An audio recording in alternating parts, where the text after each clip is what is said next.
ठीक है। तो दैवी और आसुरी प्रकृति का क्या मतलब हुआ? इस पूरे इकाई में सिर्फ दो तरह के पुरुषों का चर्चा होता है, दो तरह के व्यक्तित्व का चर्चा होता है। कौन से? एक वो जो सुर है। भगवान ने इस पूरे अध्याय में पूरे मानव जाति को दो भागों में भाग किया है। कौन से? एक सुर और दूसरे असुर। ठीक है। ये सुर कौन होते हैं? सुर किनको कहा जाता है? तो 14वें अध्याय और 14, 15, 16, 14 और 16 के बीच के क्या संबंध है? ये संबंध को स्थापित करना हमें बहुत आवश्यक है कि एक अध्याय दूसरे अध्याय से कैसे जुड़ा हुआ है। तो सतोगुण 14वें अध्याय में क्या चर्चा हुआ? 14वें अध्याय में भगवान ने तीन गुणों के बारे में बताया, तीन गुणों का समीक्षा की, उनके चरित्र के बारे में बताया। ठीक है। सत्वगुण, रजोगुण और तमोगुण, इन तीन गुणों के बारे में विस्तार से चर्चा हुई। ठीक है। अध्याय 15 में 14 से क्या सीखते हैं?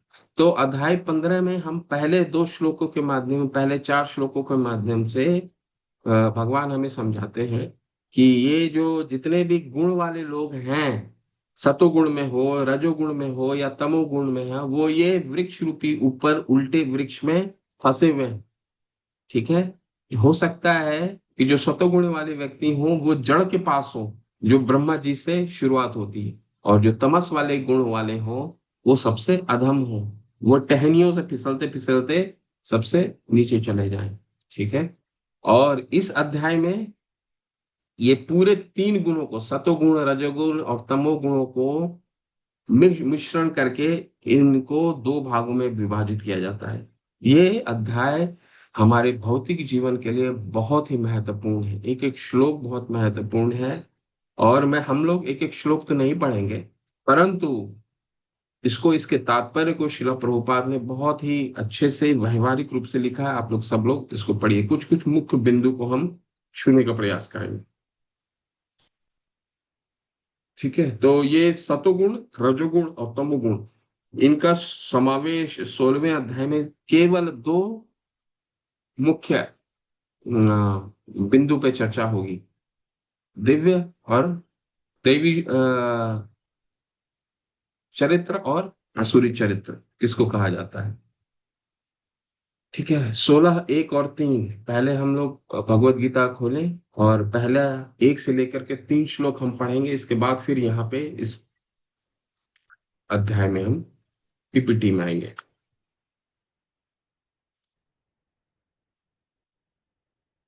हरे कृष्ण कृष्ण कृष्ण हरे हरे, हरे राम राम हरे हरे, हरे कृष्ण कृष्ण कृष्ण हरे राम। हरे राम राम हरे हरे।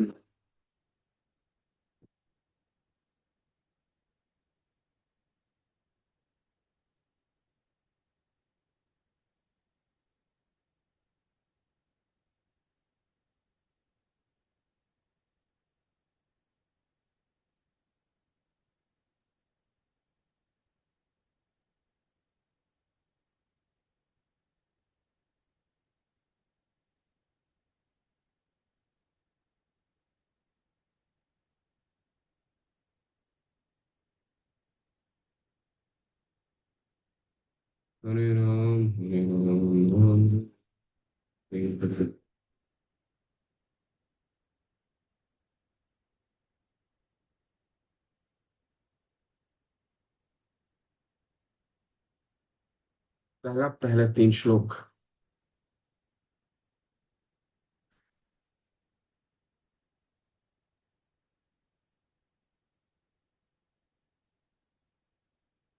सभी लोग वीडियो ऑन करके कक्षा किया कि ना करें प्लीज, क्योंकि ये भक्ति शास्त्री जो कोर्स है, जब तक हम इसको जीवन में व्यवहारिक रूप से नहीं लाएंगे, हमारा मार्ग जो है वो ज्ञान का मार्ग नहीं है। ठीक है। हमारा हमारा जो मार्ग है गौड़ीय संप्रदाय किस चीज का मार्ग है? हमारा शिला प्रभुपाद क्या समझाते हैं हमें? ये डिवोशनल सर्विस है। भक्ति का क्या मतलब है? अनाशक्त विषयान यथार्हम उपयुंजत निर्बंध कृष्ण संबंधे युक्त वैराग्य मुच्यते। ठीक है। जब तक भक्ति शास्त्री हम इसीलिए कर रहे हैं ताकि हम पहला लेवल हमने एक किया, दो किया, तीन किया, चार किया, पांच किया, ठीक है, पांचवें तक पहुंचते पहुंचते हमारा क्या पहला लेवल और पांचवें लेवल में क्या फर्क होना चाहिए? फर्क यही होना चाहिए कि अब हम इस शास्त्र को जीवन में कैसे इसको उतार सकते हैं। और सबसे पहला प्रमुख, ये हमारा ज्ञान का मार्ग नहीं है। ये नहीं कि हमें श्लोका याद करने हैं, परीक्षा देना है, इसके लिए हम भक्ति शास्त्र नहीं कर रहे हैं, ठीक है। वो आप रेस्ट एश्योर्ड रहिए कि आप लोग सभी लोग आगे बढ़ेंगे, परंतु इसका मुख्य उद्देश्य क्या है, किसको हम जीवन में कैसे व्यवहार में लेकर के आ सकते हैं। दूसरा दूसरा सबसे मुख्य ये है कि हम इस कोर्स के माध्यम से ये समझ सकें कि ये जो वैदिक ये मार्ग जो है वो क्या है, ये सेवा, भक्ति सेवा, डिवोशनल सर्विस है, ठीक है। तो डिवोशनल सर्विस के माध्यम से ही हम समझ सकते हैं, अगर नहीं तो हम नहीं समझ सकते इस ज्ञान को। ये ज्ञान का मार्ग नहीं है, ठीक है। श्री भगवान उवाच अभ्यम सत्वं शुद्धि ज्ञान योग व्यवस्थित दान दमश्च यज्ञश्च स्वधायस्तपः आर्जवम्। ये अध्याय बहुत व्यवहारिक है, बहुत प्रैक्टिकल है। तो आप लोगों से भक्ति शास्त्री में आपने कैसे व्यवहार में इसको उतारा है, आपसे सबसे प्रश्न होगा इस अध्याय में, इसलिए आप लोग प्रिपेयर्ड रहिए। अभ्यम सत्वं शुद्धि ज्ञान योग व्यवस्थित दान दमश्च यज्ञश्च स्वधास्तपः आर्जवम् अहिंसा सत्यम क्रोधस्त्याग शांति रूपैशनम दया भूतेषु लुलुप्त्वं मार्दवम् हीरचापलम् तेज क्षमा धृति शौचम आद्रोहो नातिमानिता भवन्ति संपदम देवीम अभिजातस्य भारतः। ये जो अंतिम के शब्द है देवीम अभिजातस्य भारत, ये बहुत महत्वपूर्ण। देवीम अभिजात जातत से भारत, इस पे अभी हम बहुत चर्चा करेंगे। देवीम यानी कि दिव्य स्वभाव, अभिजात से उत्पन्न होता है, ठीक है। इसमें क्या क्या देवी स्वभाव, ये 26 गुणों का वर्णन हुआ है यहाँ पे। और ये 26 गुणों शिला प्रभुपाद अपने तात्पर्य के माध्यम से समझाएंगे। हमारे पूरे भौतिक जीवन को भगवान ने बहुत ही सरल बनाने के लिए क्या किया है, इसको 8 भागों में भाग कर दिया है। क्या क्या भाग, कैसे भाग किया है? वर्ण और आश्रम में। क्यों भाग किया है? वर्ण कौन कौन से होते हैं, कौन बताएंगे कौन कौन से वर्ण है? वर्ण और आश्रम, वर्ण किसको किसको कहते हैं, क्या वर्ण है हमारे कोई ब्राह्मण भगवान ने क्या क्या वर्ण, हैंड रेस कीजिए, क्या क्या हाथ उठाइए, कौन कौन से वर्ण है, 4 वर्ण बताएं।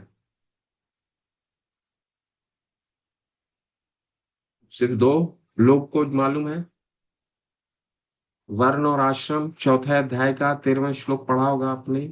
क्या वर्ण और क्या आश्रम है, तात्पर्य में शिला प्रभुपाद बहुत ही विस्तार से समझाते हैं वर्ण और आश्रम क्या है। इसीलिए मैं आपको शुरुआत में क्या बोला, हमारा जो मार्ग है वो क्या है, सेवा का मार्ग है, ठीक है। ये सेवा के माध्यम से हम इस ज्ञान को समझ सकते हैं।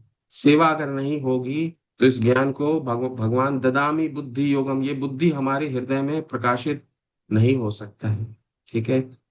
चलिए, उपेंद्र राय प्रभु, हरे कृष्णा। बताएं प्रभु, वर्ण किसको कहा जाता है और और हरे आश्रम क्या कृष्ण। है? हरी हरी। प्रभु जी, 4 वर्ण है और 4 आश्रम है। हम्म। 4 वर्ण में ब्राह्मण, क्षत्रिय, वैश्य और शूद्र हैं। और 4 आश्रम में ब्रह्मचर्य, गृहस्थ, वानप्रस्थ और संन्यास है। हरी हरी।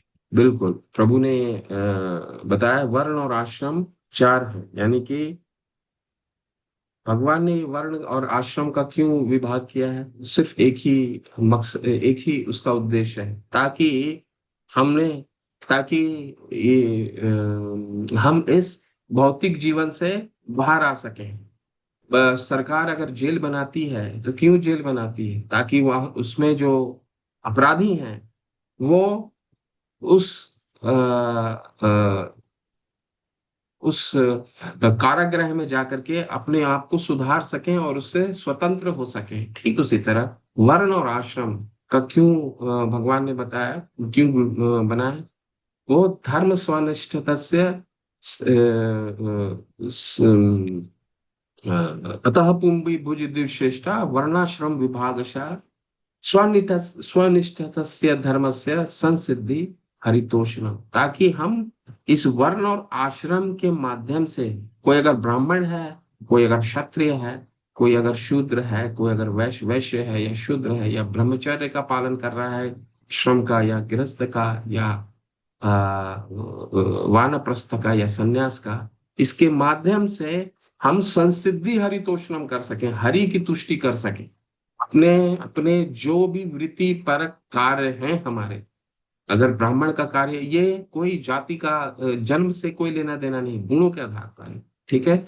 गुना कर्म विभागशः, तो इस गुणों के आधार पर भगवान ने इस पूरे समुदाय, पूरे समाज को 8 भागों में विभाजित किया कि कोई अगर ब्राह्मण है तो ब्राह्मण क्या गुण के हिसाब से वो पूरे समाज को भगवान के योग से जोड़ सके। क्षत्रिय पूरे समाज को सुरक्षा प्रदान कर सके, वैश्य पूरे समाज को उत्पाद के माध्यम से खिला पिला सके, दूध दे सके गाय पालन से, और वैश्य क्या करे, शूद्र क्या करे, अपने श्रम, अपनी लेबर के माध्यम से पूरे समाज को अ, सहायता कर सके।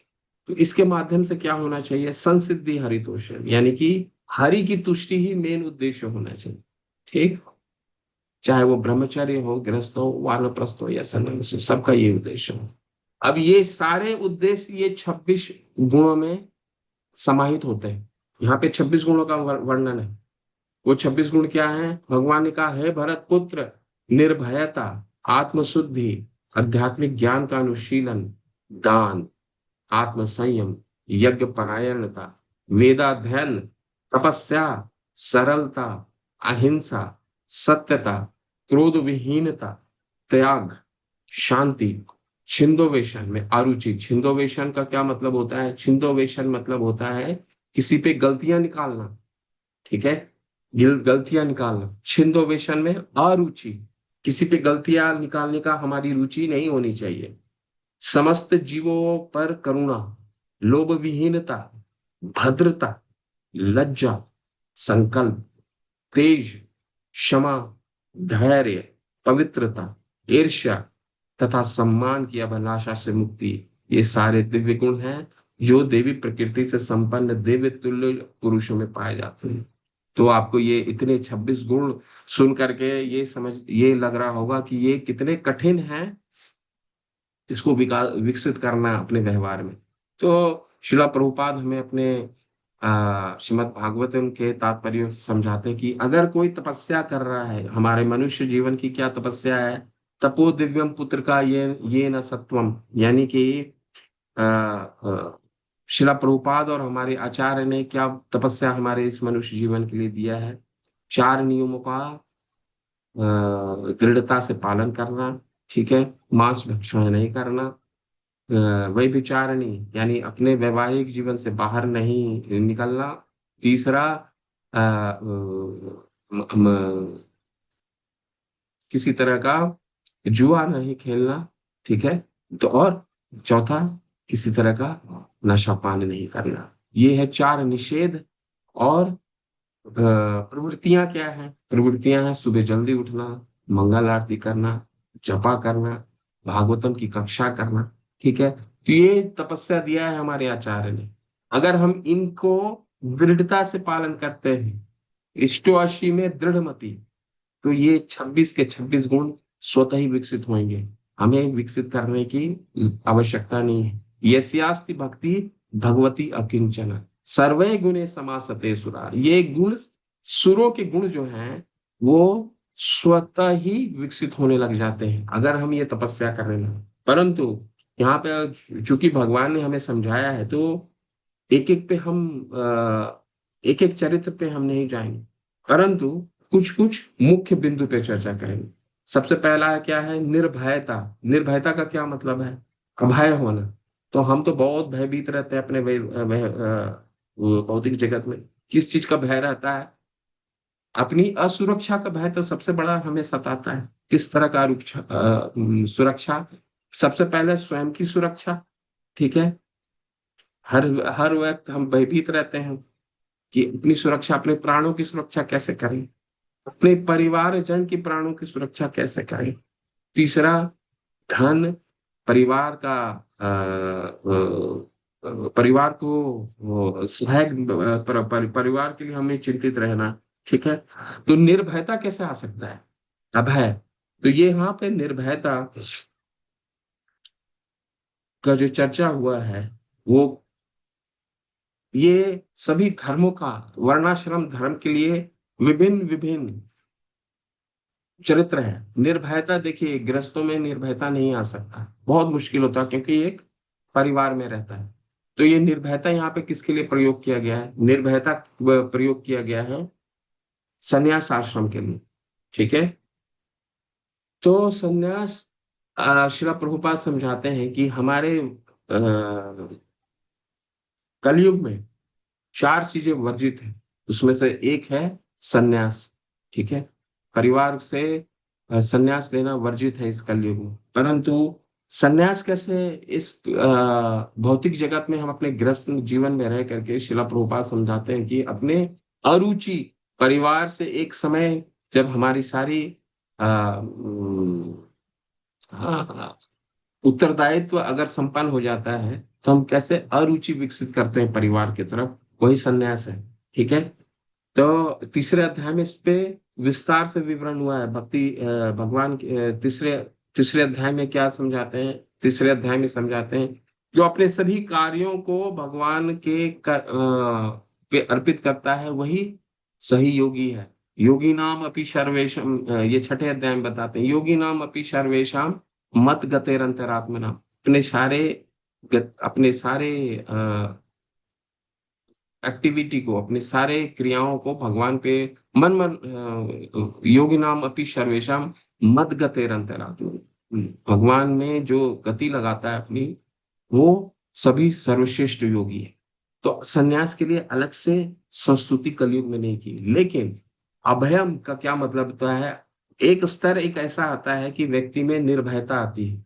ठीक है। तो वो निर्भयता कैसे आ सकता है?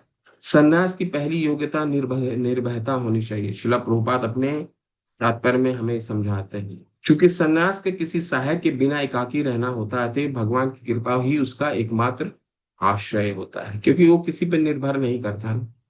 ठीक है। जब तक हम भौतिक जगत में बंधे रहते हैं, तब तक ये हमें भय जो है वो सताता रहेगा। जब तक भौतिक जगत से हमारी आसक्ति कम नहीं होगी, तब तक ये हम निर्भय नहीं हो सकते। ऐसा श्रील प्रभुपाद अपने तात्पर्य के माध्यम से समझाते हैं। तो ये निर्भयता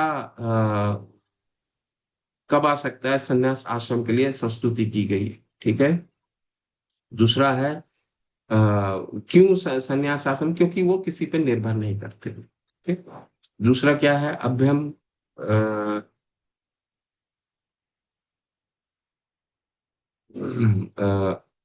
अभयम सत्वम शुद्धि। सत्वम शुद्धि का क्या मतलब है? सत्यम शुद्धि का मतलब होता है कि ये भी संन्यास आश्रम के लिए गया है, सभी आश्रमों के लिए दिया गया है। ठीक है। सत्यम शुद्धि का मतलब है कि विधि विधानों का पालन करना। यद्यपि यहाँ देखिए, खासकर यद्यपि वे भगवान के सबसे वदान्य अवतार माने जाते हैं, ये चैतन्य महाप्रभु के बारे में कहा गया। ठीक है। सन्यासी के लिए स्त्रियों के साथ घनिष्ठ संबंध तथा इंद्रिय तृप्ति के लिए धन संग्रह वर्जित है। ठीक है। हालांकि आगे हम पढ़ेंगे, ये शिला प्रभुपाद गृहस्थों के बारे में भी ऐसा बताएंगे। ठीक है। धन संग्रह, अभी तो सन्यास आश्रम के लिए सत्वम शुद्धि का क्या मतलब है, ये सन्यास आश्रम के लिए संस्तुति कर रहे हैं शिला प्रभुपाद। खासकर दो चीजों पे बल दे रहे हैं। पहला क्या है कि स्त्री संग, और दूसरा धन संग्रह की वर्जित। और चैतन्य महाप्रभु अपने आचरण के माध्यम से हमें सिखाते हैं। आपने उनकी लीलाओं को सुना होगा, पढ़ा होगा कि स्त्री से संन्यास आश्रम में प्रवेश करने के बाद स्त्री से बहुत, भक्तों से भी बहुत दूर रहते थे। भक्तों को भी समीप, स्त्री भक्त उनके समीप नहीं आते थे। और छोटा हरिदास के माध्यम से हम समझते हैं, छोटा हरिदास उनके भक्त और पार्षद थे। उनके माध्यम से हम समझते हैं कि जब छोटा हरिदास एक बार एक स्त्री को बस मात्र उन्होंने देखा था, तो भगवान चैतन्य महाप्रभु ने उनको अपने संघ से निष्कासित कर दिया। ठीक है। तो बहुत कठोर थे इसमें। ठीक है। सत्वम शुद्धि यानी कि अपने आप की विधि विधानों का कठोरता से पालन करना। ठीक है। दो चीजें हमने अभी देखा, कौन कौन से। पहले निर्भयता। संन्यास आश्रम के लिए निर्भय होना बहुत ही आवश्यक है, क्योंकि वो परिवार को छोड़ करके भगवान के आश्रय में आता है। तो अगर भयभीत रहेगा तो भगवान के शरण ग्रहण नहीं कर सकता। कोई भयभीत कैसे ग्रहण कर सकता है। ठीक है। तो अ, अ, अभयम सत्वम शुद्धि ज्ञान योग व्यवस्थिता। ज्ञान योग के बारे में क्या, व्यवस्थिता का क्या मतलब है। ज्ञान में अनुशीलन रहना, ये भी ब्रह्मचर्य आश्रम के लिए है। ठीक है। सन्यासी का जीवन गृहस्थों तथा उन सबों को जो आध्यात्मिक उन्नति के वास्तविक जीवन को मूल भूल चुके हैं ज्ञान वितरित करने के लिए होता है। ठीक है। विनयशीलता भी आध्यात्मिकता में स्थित मनुष्य की एक योग्यता है। सन्यासी मात्र विनयशीलता वश द्वारा द्वार द्वार जाता है, भिक्षाटन के उद्देश्य से नहीं जाता। तो हम अपने आचार्य आचार्य सुखदेव गोस्वामी जब गृहस्थों के घर में जाते थे, तो श्रीमद् भागवतम में कथा आती है कि केवल गाय के दूध दूहने तक का समय तक वो एक गृहस्थ के घर में रहते थे, इसके बाद वहां से चले जाते थे। उनका मुख्य उद्देश्य क्या होता था। उनका मुख्य उद्देश्य होता था गृहस्थों को भगवान से जोड़ना, आत्म साक्षात्कार का उद्देश्य को देना। भिक्षाटन का उद्देश्य नहीं होता था। ठीक है। ज्ञान योग व्यवस्थिता इसको कहा जाता है। यानी कि ब्रह्मचर्य के लिए अभी हमने तीन तीन गुण देखे, 26 में से तीन गुण देखे। वो तीनों गुण संन्यास आश्रम के लिए शिला प्रभुपाद संस्तुति कहते हैं। ठीक है। अगला गुण जो है वो है क्या। अभयम सत्वम शुद्धि ज्ञान योग व्यवस्थिता दानश्च। अगला गुण है दान। दान गृहस्थों के लिए, ये हमारे लिए बहुत ही व्यवहारिक है और बहुत महत्वपूर्ण है। ठीक है। दान गृहस्थों के लिए, और गृहस्थों को चाहिए कि वे निष्कपटता से जीवन व्यापन करना सीखें और कमाई का 50% विश्व भर में कृष्णा भावनामृत के प्रचार में खर्च करें। कोई अगर 50% करने में बहुत मुश्किल है, देखिए सिद्धांत यही, शिला प्रभुपाद सिद्धांत यही है। ठीक है। इसीलिए मैंने आपको क्या शुरू में बताया कि एक से लेकर के पांचवें स्तर तक पहुंचने में हमारी ये सिद्धांत बिल्कुल क्लियर हो जानी चाहिए कि ये डिवोशनल सर्विस है। ये हमारा जो मार्ग है वो डिवोशनल सर्विस है, और सर्विस को हम कैसे समझ सकते हैं। ठीक है। केवल और केवल सैद्धांतिक रूप से हमें इसको नहीं समझना है, इसको व्यवहार में लेकर के आना है। ठीक है।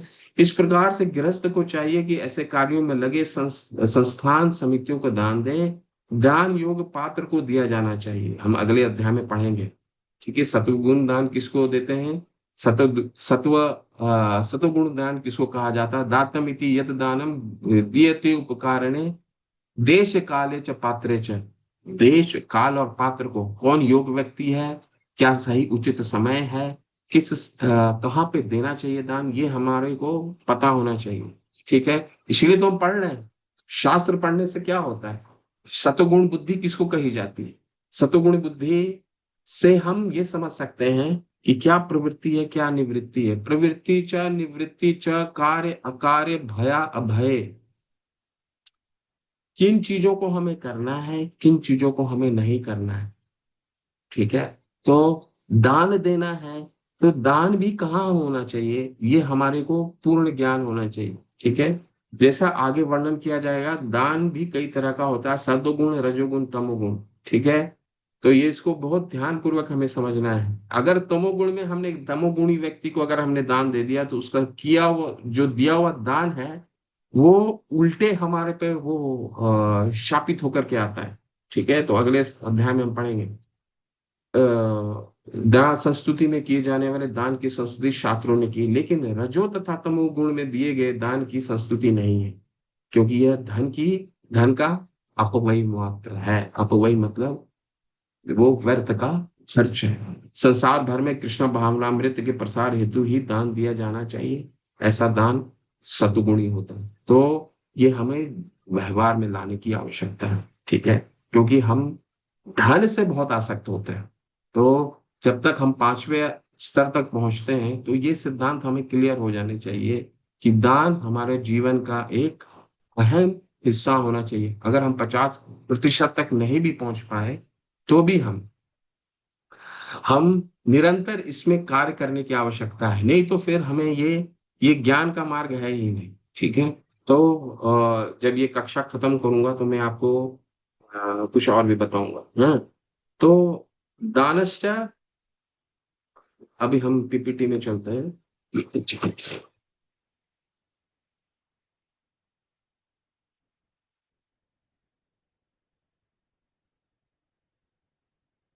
तो क्या क्या ध्यान, अभी हमने दान, इंद्रियों पे नियंत्रण। ठीक है, इंद्रियों पे नियंत्रण भी, ये देखिए, हम बहुत विस्तार से एक एक गुण को नहीं पढ़ पाएंगे। ठीक है, इंद्रियों पर मैं आपको संक्षेप में बता देता हूँ। इंद्रियों पे नियंत्रण ये भी गृहस्थों के लिए दिया गया है। निर्भयता, मन की पवित्रता, आध्यात्मिक ज्ञान का अनुशीलन, जो पहले तीन हैं वो संन्यास आश्रम के लिए हैं। अभी जो आ रहे हैं वो गृहस्थ आश्रम के लिए है। बहुत ही ध्यान पूर्वक सुनिएगा।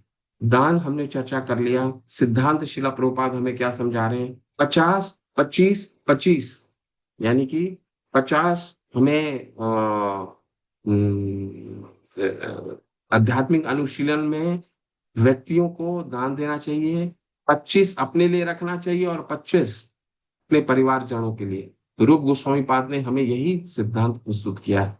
ठीक है। और हमें हमारे व्यवहारिक रूप से इसी सिद्धांत की तरफ हमें आगे बढ़ना चाहिए। अगर कोई 50% तक नहीं भी पहुंचा है तो वो 5% होना चाहिए, 10% होना चाहिए, 15%, क्योंकि ये हमारा वर्णाश्रम धर्म है।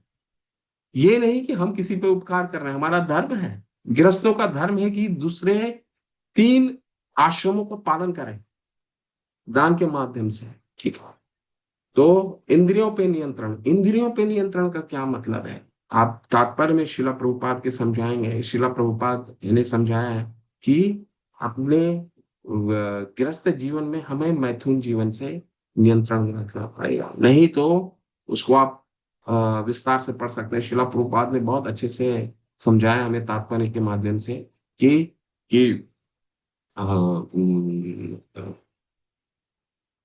कि जब जब तक हम केवल संतान उत्पत्ति के लिए, वो भी कौन सा, कृष्ण भावनामृत संतान की उत्पत्ति के लिए हमें मैथुन जीवन का इस्तेमाल करना है। नहीं तो वो पशु जीवन हो जाता है। ठीक है।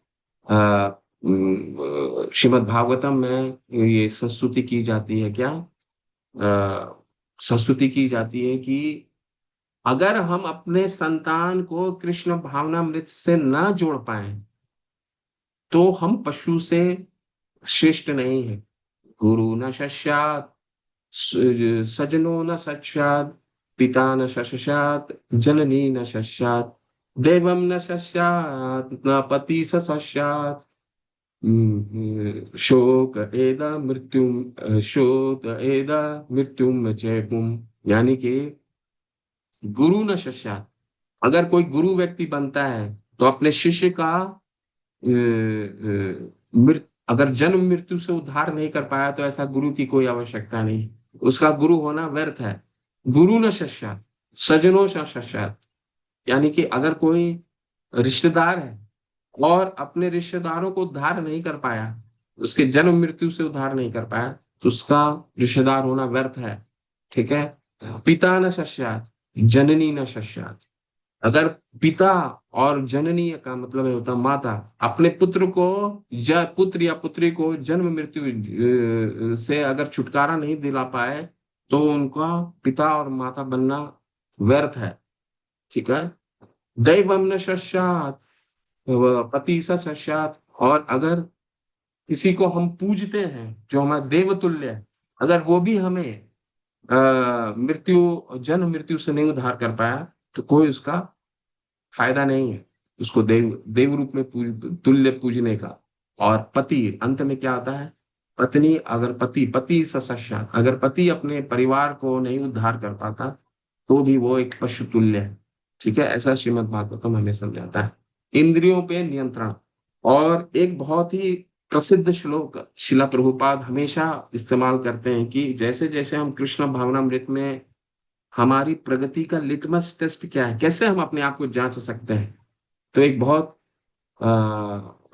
यमुनाचार्य का एक बहुत ही श्लोक को बहुत शिला प्रभुपाद उसको समझाते हैं कि अगर कोई किसी को लिटमस टेस्ट अपना, अगर वो भक्ति में आगे बढ़ रहा है तो अपना खुद का वो किस तरह से परीक्षण कर सकता है कि वो आगे बढ़ रहा है, उसका है यदवधि मम चेत कृष्ण पदारविंदे नव नव धामनि रस उत्पदायम रसी तुम असिता तदवधि बत नारी संग में स्मरण्य माने भवती मुख भवती मुख ग्रहशु शुचो निशिवितम च।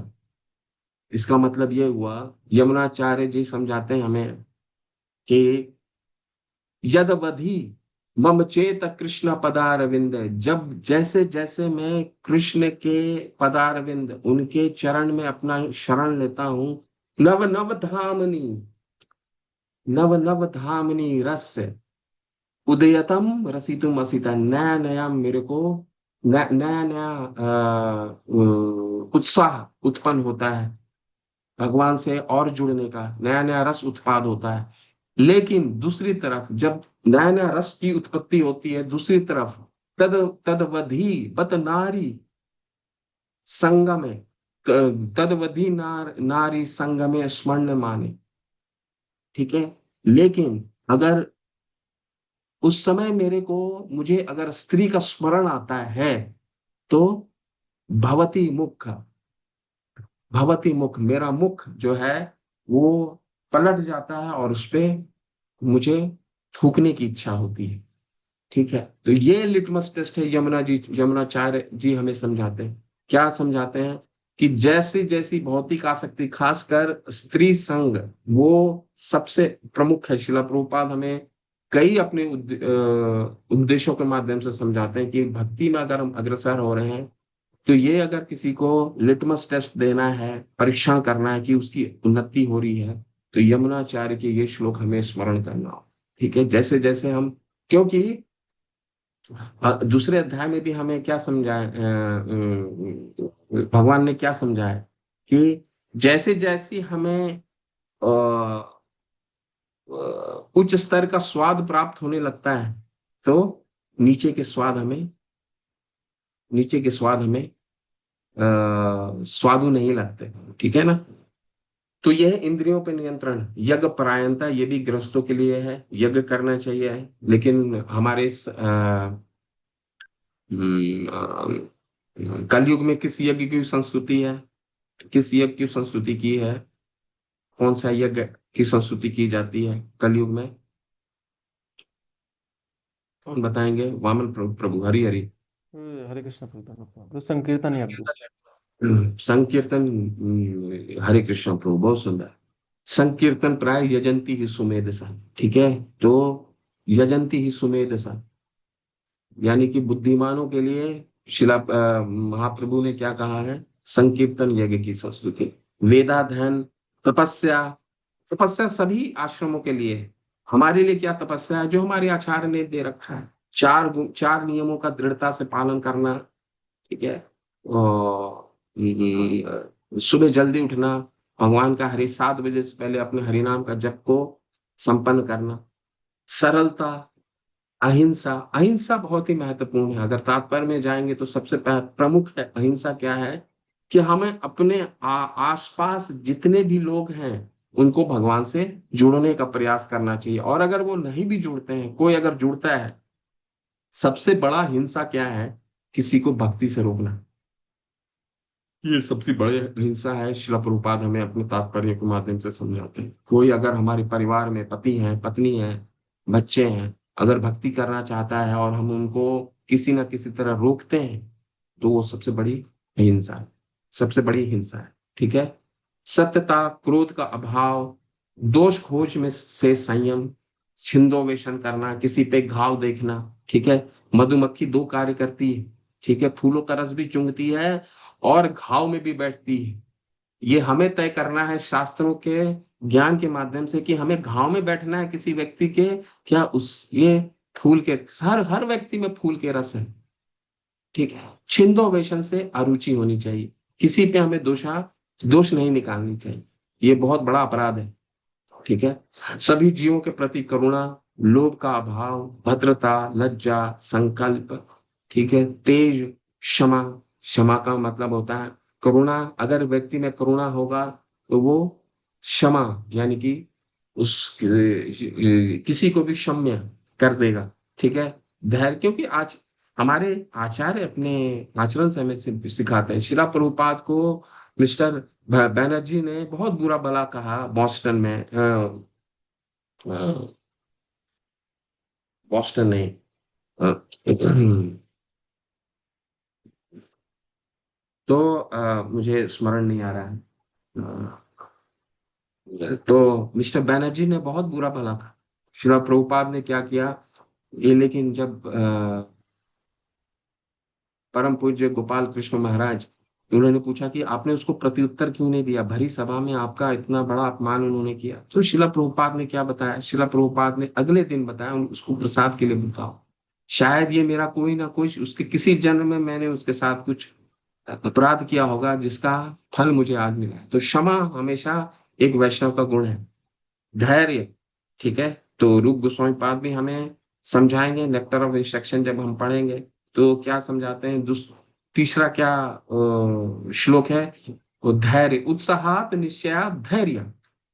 धैर्य, हमें 16 माला जप करने लगे तो ऐसा नहीं है कि अगले ही दिन उसमें हमारा मन समाहित हो जाए, ठीक है। मन इधर उधर भटकेगा ही, इतना जन्म जन्म का हम हर कर्म से बंधे हुए हैं, तो भटकना तय है, ठीक है। पवित्रता है, जब हम हरि नाम करते हैं तो अ, ये पवित्रता स्वतः ही आती है। तो बाह्य और आंतरिक दोनों होनी चाहिए, ठीक है। तो ये कुछ दैवी गुण है, 26 गुणों का वर्णन किया है भगवान ने। अब चलते हैं पूरा अध्याय, ये पूरा अध्याय केवल और केवल आसुरी गुणों का चर्चा है, ठीक है। अभिमान, अहंकार, दंभ, क्रोध, कठोरता और अज्ञान, ये गुण आसुरी प्रकृति वालों के हैं, हे पृथा के पुत्र। अब ठीक है, तो आसुरी गुण क्या है, दूसरे अध्याय में पढ़ते हैं। दूसरा श्लोक हमें बताएगा, क्या है श्लोक। दंभो दर्प अभिमानस्य क्रोध पारुष्यमेव च अज्ञान च अभिजातस्य पार्थ संपादि मासुरम।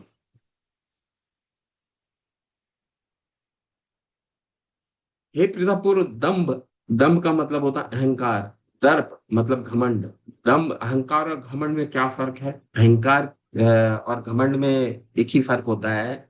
दंभ मतलब अपने, कुंती महारानी भी 4 चीजों को बोल चुकी हैं, 4 चीज, जिसमें ये 4 चीजें होती हैं वो कभी भी भगवान का भक्त बहुत मुश्किल है, भगवान का भक्ति होना। किसमें, इसमें बहुत सौंदर्य है। दूसरा, जिसमें जन्म जन्म ऐश्वर्य श्रुत शिभे एद मादा मदा पूमा, जिसमें जन्म से बहुत ही अच्छे फैमिली में आया हो, ठीक है, कभी भगवान का भक्ति करना बहुत मुश्किल है उसके लिए। ऐश्वर्यवान हो, समाज में बहुत प्रतिष्ठा हो, उच्च पद पे कार्य करता हो। जन्म ऐश्वर्य श्रुति शिभे, जिसकी जिसने बहुत पाठ पठन कर लिया हो, एजुकेशन में बहुत बढ़ गया हो, तो उसमें क्या आ जाता है, अहंकार आ जाता है। हमने पिछले 14वें श्लोक में भी देखा था ना, और हम समाज में भी देखते हैं इस चीज को। जन्म ऐश्वर्य श्रुति शिभिर, शिभिर मतलब होता है जो बहुत ही रूप सौंदर्य में, बहुत रूप सौंदर्य है।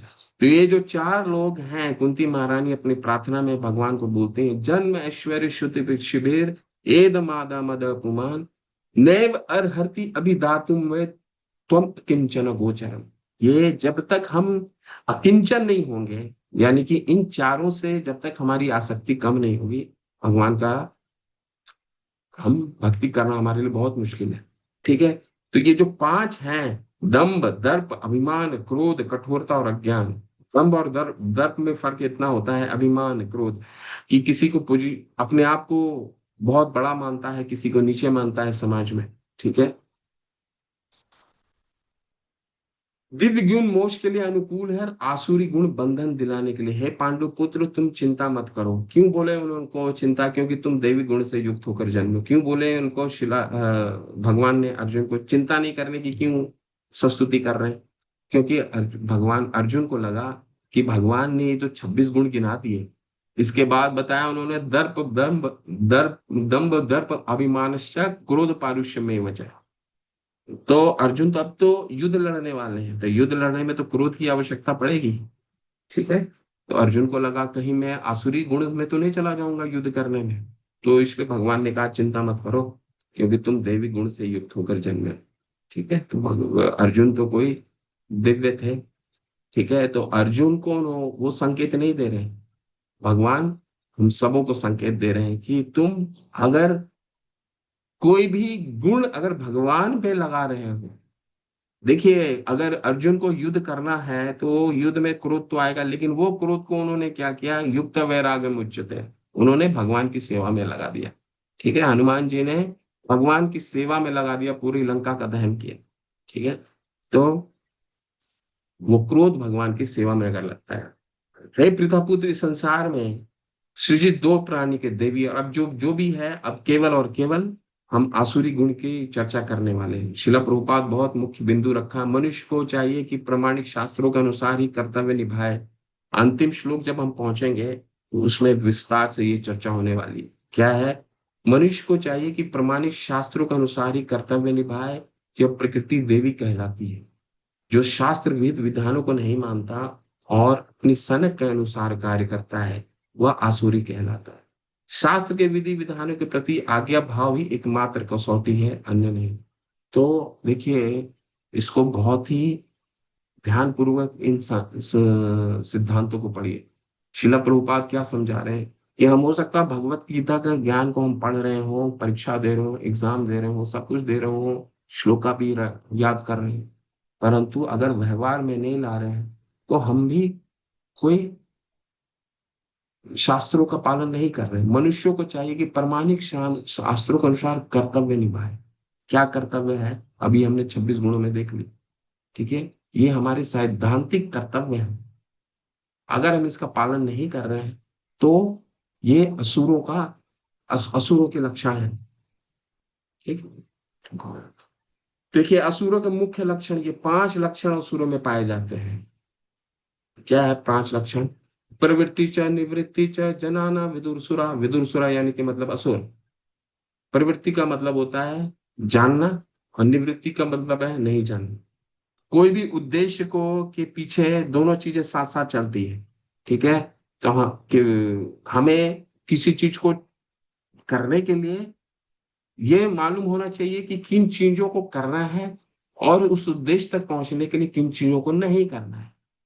एक छात्र एक परीक्षा की तैयारी करता है तो उनको दोनों चीजें मालूम होनी चाहिए अगर उसको सफलता चाहिए, कि उस किस चीज का पठन करे और किस चीज को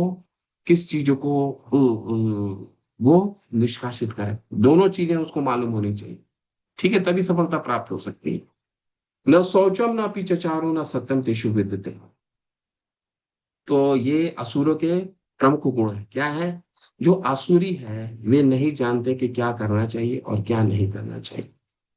उनमें न तो पवित्रता, न उचित आचरण, और न ही सत्यता पाई जाती है। तो समाज में तो हम ऐसे देखना हमारे लिए बहुत ही सरल है। ठीक है, देखिए कुछ कुछ आप तात्पर्य में पढ़ेंगे तो बहुत सुंदर शिला प्रभुपाद ने व्यवहारिक रूप से हमें बहुत अच्छे से समझाया है कि देखिए ऐसे लोगों को हमारे आसपास मिलना बहुत ही सरल है। एक मान लीजिए एक छात्र है। ठीक है, एक छात्र अच्छे कॉलेज में एडमिशन लेता है, 9 बजे की कक्षा है, लेकिन वो कक्षा के लिए रात को देर तक जगह है, सुबह उठ नहीं पाया, कक्षा नहीं कर पाया, तो क्या वो सुर है या असुर है? असुर है प्रवृत्ति। क्यों? क्योंकि वो नहीं जानता क्या करना चाहिए क्या नहीं करना चाहिए। असुरी की सबसे पहला लक्षण है। 9 बजे की कक्षा है और उस छात्र को ये नहीं मालूम है कि रात को जल्दी सोना चाहिए, सुबह जल्दी उठना चाहिए, 9 बजे की कक्षा करनी चाहिए। इसके लिए उसके पिता और माता ने उसको कक्षा में एक कॉलेज में एडमिशन कराया। ठीक है, ये असुरी गुण है। उनमें ना तो पवित्रता, ना उचित आचरण, और ना ही सत्य पाया जाता है। उनमें से अधिकांश इन नियमों को नहीं जानते, जो थोड़े से लोग जानते भी हैं उनमें इनके पालन करने की प्रवृत्ति नहीं होती। उन्हें न तो वैदिक आदर्शों की कोई श्रद्धा होती है, न ही वे उसके अनुसार कार्य करने के इच्छुक होते हैं। आसुरगण न तो बाहर से न भीतर से स्वच्छ होते हैं। स्वच्छता बहुत ही परम आवश्यक है। बाह्य रूप से शिला प्रभुपाद बोलते हैं कि कम से कम 3 बार हमें अपने शरीर को शुद्ध करना चाहिए, और आंतरिक रूप से हमें हरि नाम का जप से क्या होगा, चेतो दर्पण मार्जना। तो दोनों चीजें संग संग चलनी चाहिए। ठीक है। जहां तक आचरण की बात है, मानव आचरण का मार्गदर्शन करने वाला अनेक विधि विधान है। ठीक है, तो आचरण हमें कैसे करना चाहिए हम अगले 17वें अध्याय में पढ़ेंगे, और मनु संहिता जो है वो विस्तार से हमें समझाता है। ठीक है। तो ये कुछ आसुरी गुण हैं।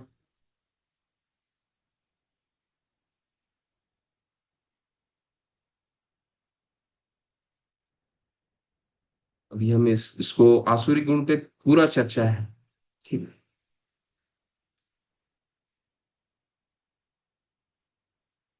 पारलौकिक गुणों या ईश्वरीय प्रवृत्तियों से उत्पन्न व्यक्ति के संदर्भ में अभिजातस्य शब्द बहुत महत्वपूर्ण है।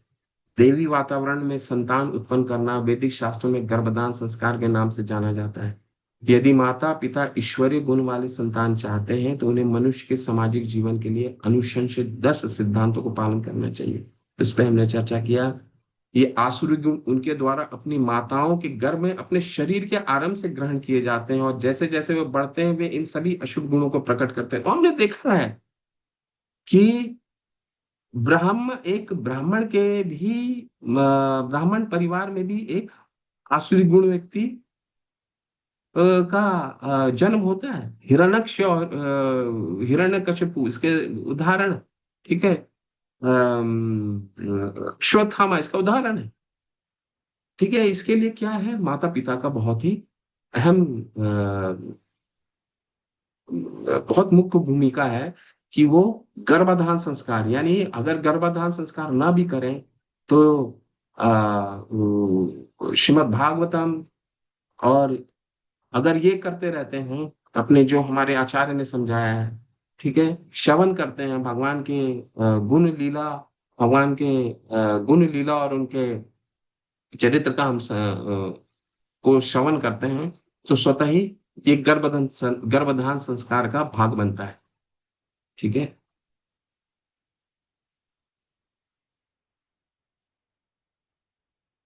इसका हमने किया है। इस संसार में 2 प्रकार के सृजित प्राणी इसमें हमने किए, इसलिए वे देवी प्रकृति के लोगों को पसंद नहीं करते। देखिए क्या लिख रहे हैं शिला प्रभुपाद। इस संसार में 2 प्रकार के सृजित प्राणी हैं, एक देवी और दूसरे आसुरी कहा जाता है। इसलिए वे देवी प्रकृति के लोगों को पसंद नहीं करते। कौन? जो असुर होते हैं वो देवी प्रकृति के लोगों को पसंद नहीं करते। अरे क्या कर रहे हो, सुबह जल्दी उठ रहे हो, माला कर रहे हो, ये सब क्या कर रहे हो, क्यों समय का व्यर्थ कर रहे हो। ठीक है। तो ये क्या है, आसुरी। क्योंकि प्रवृत्ति च निवृत्ति च, अभी हमने पढ़ा, न जना विदुर सुरा। असुरी लोग को मालूम नहीं है कि जीवन का उद्देश्य क्या है, किन चीजों को करने से हमें क्या प्राप्ति होगी। वे सभी प्रकार के शोर, देखिए शिला प्रभुपाद अपने व्यवहार से समझा रहे हैं, वे सभी प्रकार के शोर, कुत्तों के भौंकने, मोटर कार के गुजरने, हवाई जहाज के ऊपर से गुजरने का वो सहन करेंगे, लेकिन जैसे ही कीर्तन होता है वे परेशान हो जाते हैं। वे इतने अलग अलग प्रकार के शोर को सहन कर लेंगे लेकिन वे कीर्तन को बर्दाश्त नहीं करेंगे। तो व्यवहारिक है, आप देखे होंगे सुबह 7 बजे हम अपनी क्लास लेते थे, और थोड़ी आवाज होती थी ऊपर से किराएदार तुरंत नीचे आकर शिकायत करेंगे। ये 26 एवेन्यू, सेकंड एवेन्यू की एक्सपीरियंस बता रहे हैं शिला प्रभुपाद। क्या, जैसे ही सुबह सुबह कीर्तन होता था, जो ऊपर किराएदार रहता था तुरंत आ जाता था, बंद करो करके। और आप आसपास के लोग बहुत ही परेशान करते थे शिला प्रभुपाद को। तो वही बता रहे हैं, ये आसुरी गुण।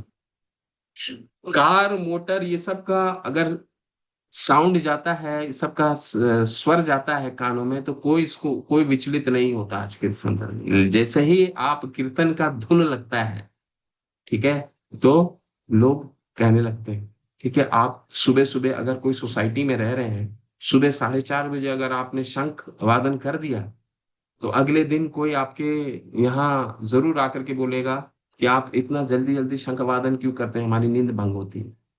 ठीक है। ऊपर से किराएदार तुरंत नीचे आकर शिकायत करेंगे, कभी कभी वे पुलिस को बुलाएंगे, और सड़क पर सेकंड एवेन्यू हमेशा बड़े बड़े ट्रक मोटर कार पे चलती रहती थी, भारी आवाज होती थी। फिर आपके देश में कूड़ा उठाने की आवाज, खुदाई की आवाज, इतनी आवाजों वे बर्दाश्त करेंगे। और जैसे ही हरे कृष्ण, ओह, ये ऐसे ही नहीं है, ये राक्षसी, ठीक है, ये असुरी। शिला प्रभुपाद बहुत ही व्यवहारिक रूप से समझाते हैं। प्रवृत्ति च निवृत्ति च जना न विदुरसु। संकीर्तन इस पूरे युग का युग धर्म है। अगर उससे हम वंचित रह गए तो हमारा मानव जन्म होना, वो क्या है, वो असफल है। और क्या है देखिए।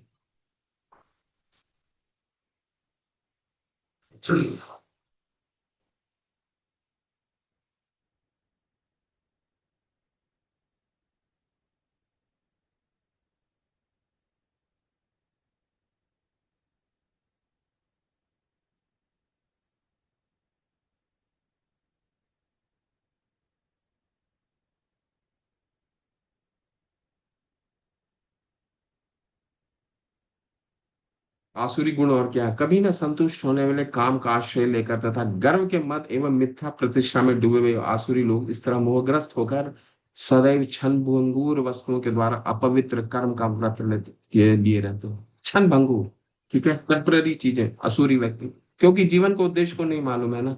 क्षण भंगुर, ठीक है, आज इस पे लगा दिया। क्षण क्षण भंगुर, वैसे क्षण भंगुर का मतलब है टेम्पररी, जो आज है और कल नहीं रहेगा।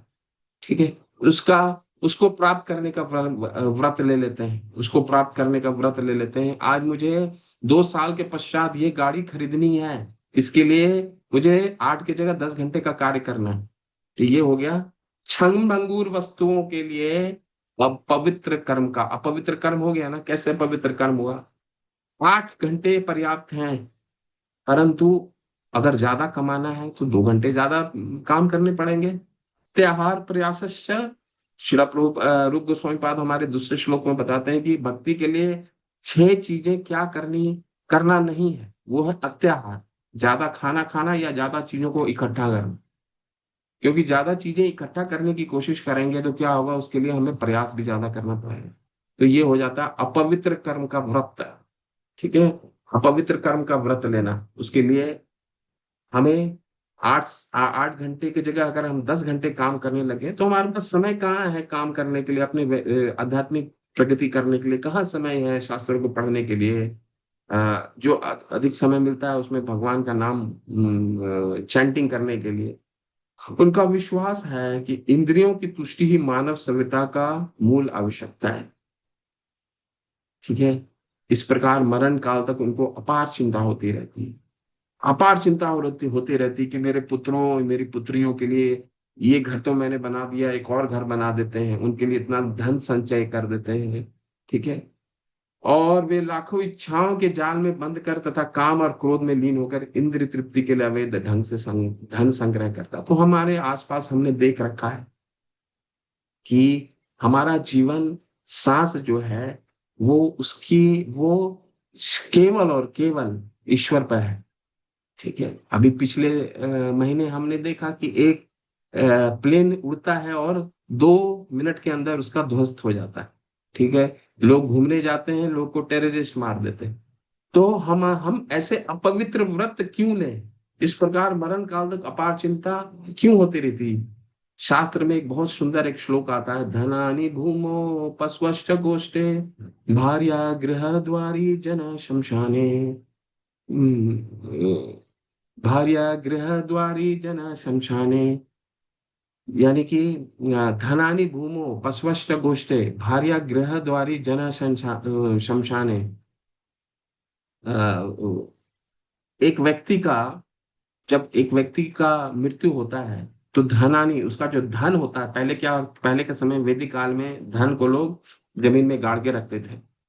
तो आज भी वही है, बैंक है या जमीन के अंदर रख लीजिए, तो वो वहीं के वहीं रह जाता है। धनानी भूमो पशवष्ट गोष्ठे, पशवष्ट गोष्ठे के पहले क्या होता था कि लोग सबके घर में पशुपालन होता था।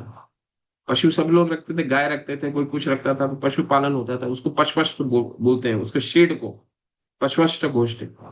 ठीक है, आज का वो तारीख में आप गाड़ी को ले लीजिए, कोई कार है, पशवस्त गोष्ठे भार्या गृह द्वारी जना शमशाने। एक व्यक्ति की अगर मृत्यु होती है तो धन जमीन के अंदर गड़ा रह जाता है। गाड़ी या जानवर जो शेड के नीचे पलते हैं या गैरेज के नीचे रहते हैं, वहीं के वहीं खड़ी रह जाती है। भार्या गृह द्वारी जना शमशाने। और भार्या यानी अपनी जो पत्नी होती है, वो घर के द्वार के बाहर भी नहीं जा पाती।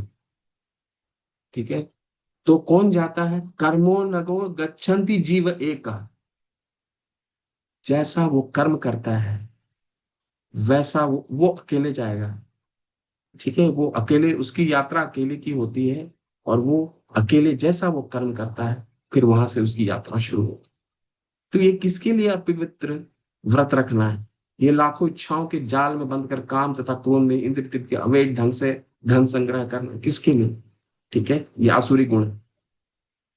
आसुरी व्यक्ति सोचता है, बस हम लोग ये श्लोक करते हैं, इसके बाद आज समापन करेंगे।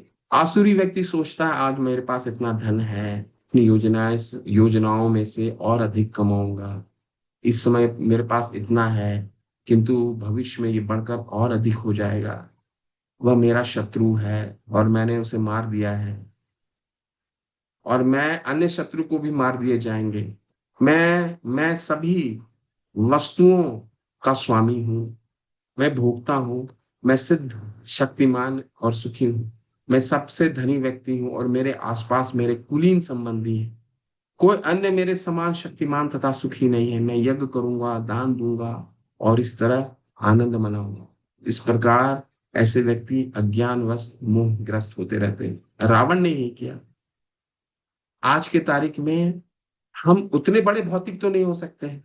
भगवान अपनी लीलाओं के माध्यम, अपने पार्षदों से लीला के माध्यम से हमें शिक्षा देते हैं कि रावण जैसा व्यक्ति जो स्वयं एक सीढ़ी का निर्माण कर रहा था स्वर्ग तक पहुंचने के लिए, जो पूरे ब्रह्मांड में उसकी संस्तुति होती थी, हिरण्यकशिपु जैसा असुर जिसके पूरे ब्रह्मांड में इंद्र तक उससे भ्रमित रहते थे, सारे देवतागण भ्रमित रहते थे। इतने बड़े भौतिकतावाद तो हम लोग आज के भौतिक जगत में कोई नहीं हो सकता। जब भगवान अपने पार्षदों को रावण या हिरण्याक्ष या हिरण्यकशिपु जैसे इतने बड़े भौतिक असुरों का वध हो जाता है, उनका कल्याण नहीं होता है, तो हम जैसे भौतिक जगत के ये छोटे छोटे असुरों का तो भगवान, उसका कभी कल्याण हो ही नहीं सकता। तो ये जो शास्त्र है, ये अपने पात्रों से हमें जीवन व्यापन के तरीके बताते हैं। रावण हो गए, हिरण्यकश्यपु हो गए, हिरण्याक्ष हो गए, ये सब क्या थे? कंस हो गया, ये सब क्या थे? बहुत बड़े भौतिकतावाद थे।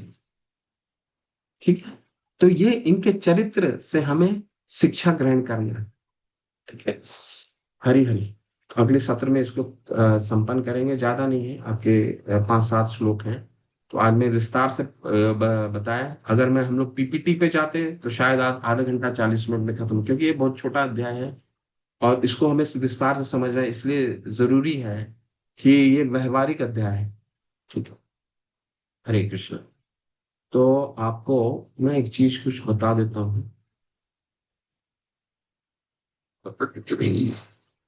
कृष्ण।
हरे कृष्णा प्रभु जी।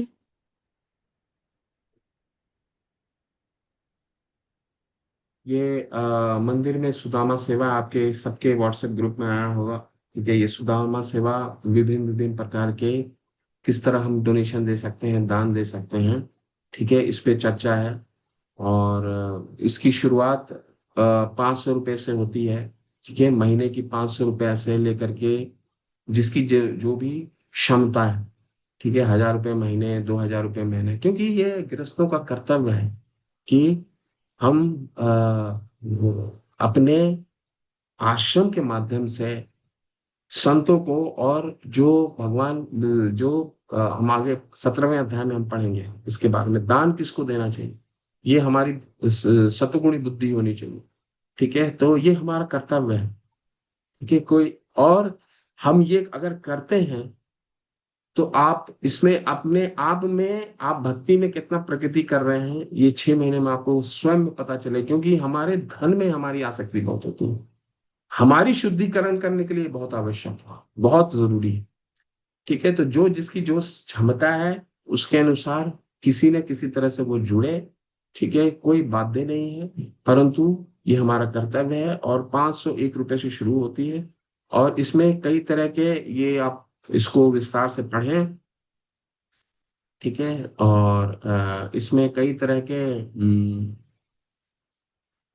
सेवाएं हैं, और इन सेवाओं के माध्यम से 12 महीने अगर आप इसको संपन्न करते हैं सफलतापूर्वक, किसी को 500 एक रुपया देना है, तो 12 महीना अगर वो व्यक्ति देता है तो उसके नाम पे मंदिर में संकल्प लिया जाता है, या पूजा होती है उसके जन्मदिन या उसके एनिवर्सरी पे। तो ये तो खैर मात्र मंदिर की वो है, परंतु हमारा एक बार हम जब दान देते हैं, दान देने के लिए भी एक बहुत ही महत्वपूर्ण विषय है। दान देने के बाद हमें घूम के देखना नहीं चाहिए कि मंदिर में वो दान का प्रयोग कैसे हो रहा है। अगर हम उस उद्देश्य से पूर्ण रूप से संतुष्ट हैं, पहले तो हमें देख लेना चाहिए कि उद्देश्य सही है या गलत है, क्योंकि शास्त्र में समझाते हैं कि उद्देश्य सही है या गलत है, किसको दे रहे हैं दान। दान अगली बार हमने दे दिया, फिर पलट करके हमको उसको रसीद भी नहीं मांगनी चाहिए। ठीक है, तो उसका प्रयोग कहाँ हो रहा है, उसका उसके मंदिर में एक बार एक बहुत सीनियर डिवोटी हम बता रहे थे कि राधानाथ स्वामी महाराज, परम पूज्य राधा सुनाथ स्वामी महाराज को एक बहुत बड़ा व्यापारी ने डोनेशन के रूप में कुछ दिया, घड़ी दिया। बहुत बड़ी घड़ी, और बहुत ही महंगी घड़ी उन्होंने दिया, और बोला कि मंदिर में से वो लगवाएंगे महाराज। महाराज ने बोला ठीक है। ठीक है, और उस घड़ी में उसने क्या किया, अपनी कंपनी का नाम लिखवा दिया। घड़ी में होता है ना, जहाँ पे कंपनी बनाती है उसका नाम लिखा रहता है, उसने अपनी कंपनी का नाम लिखवा दिया। तो जब अगली बार वो व्यापारी गया वहां पे, तो वो देखता है कि उसका कहीं भी घड़ी लगा हुआ नहीं है। ठीक है, तो वो पूछता है कि अरे, मैंने जो घड़ी दिया था वो वो कहाँ है।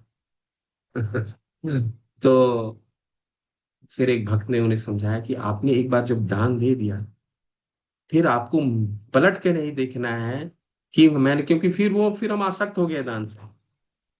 तो दान हम क्यों दे रहे हैं, क्योंकि इससे हमारा शुद्धिकरण होता है, हमारी आसक्ति कम होती है धन से।